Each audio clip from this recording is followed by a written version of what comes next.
Ulaji wa wanyama ulianzia wapi? Mama Ellen G. White anasema hata kabla ya gharika, wanadamu walikuwa wamekwisha anza kuvuka mipaka ya tamaa zao na kula nyama. Na Mungu kwa wema wake alipolichagua taifa la Israeli ili aweze kuwatakasa na kuwafanya watakatifu, Mungu aliwanyima nyama makusudi. Sasa Biblia inatuambia nini? Usiwe mmoja wa walafi wenye kupenda nyama. Kula nyama kama hakuna chakula kingine cha kula. Kula nyama kama hauna alternative nyingine ya chakula. Maana hata Biblia imesema msiwe walafi wenye kupenda nini? Kwa nini isiseme msiwe walafi wenye kupenda matunda? Kwa sababu matunda ni mazuri. Wengi wanasema sasa vitamin B12 tunaipata wapi?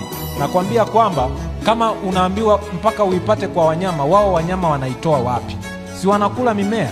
Sasa tafiti zinaonyesha kwamba sasa hivi vitamin B12 inapatikana hata kwenye mimea, mwani wa kijani, almond milk, coconut milk, na baadhi ya bakteria pamoja na mimea ya soya inaweza kumsaidia mwanadamu kupata nyama.